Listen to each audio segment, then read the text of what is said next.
So finally इतने सालों के बाद हमारी कोई वीडियो डल रही है। गोवर्धन भाई दूज सब कुछ खत्म हो चुका है और वीडियो हम अब डाल रहे हैं। एक्चुअली हुआ क्या था, क्योंकि मुझे हो गया था टाइफाइड और मैं व्लॉगिंग या फिर एडिटिंग करने की हालत में बिल्कुल भी नहीं थी। पर अब मैं ठीक हो गई हूँ, तो मैंने जो भी मेरे पुराने व्लॉग्स बचे थे तो मैंने कहा कि अब जल्दी जल्दी सब कुछ अपलोड कर देती हूँ, क्योंकि टाइम तो बहुत ज़्यादा ही निकल चुका है। अब मैं पूरा कंटिन्यू रहने का पूरा ट्राई करूँगी।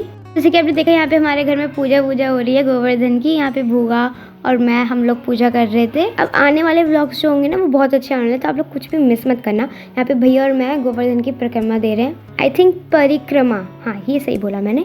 फिर यहाँ पे हमने पटाखे और फुलझड़ी जलाई थी और दादू अंदर से गुस्सा कर रहे थे कि मतलब पोल्यूशन क्यों फैला रहे हो, क्योंकि दादू को भी थोड़ा प्रॉब्लम होता है।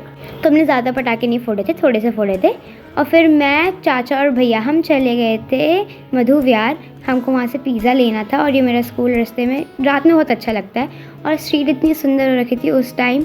फिर यहाँ से हमने पिज़्ज़ा लिया था और यहाँ पे कॉफ़ी की एकदम क्यूट सी शॉप थी, तो यहाँ से हमने कॉफ़ी भी ली थी। यहाँ पे हमारा पिज़्ज़ा रेडी हो रही है। पिज़्ज़ा लेने के बाद हम चले गए थे लक्ष्मी नगर। वहाँ पे भैया को कोई शॉपिंग करनी थी। वहाँ पहुँचते हमने अपनी स्कूटी पार्किंग में लगाई थी और हम चले गए थे मार्केट की तरफ। उस टाइम मार्केट भी बहुत सुंदर लग रही थी, क्योंकि फेस्टिवल्स में सब कुछ सजा देते हैं। फिर यहाँ पे हमने देखे कुछ सर्दियों के कपड़े और यहाँ पे बहुत मैस था और यहाँ पे हमें कुछ समझ नहीं आया कि प्राइस बहुत ओवर रेटेड थे, बहुत ओवर। जब तक ये लोग अपनी शॉपिंग करते मैं बैठ के हो रही थी बोर, क्योंकि मेरा वहाँ पे कुछ काम था नहीं, पर मैं चली गई थी ऐसी। यहाँ पे हमें कुछ समझ आया नहीं तो हम घर आ गए थे वापस। और आज के लिए इतना ही, तब तक के लिए बाय।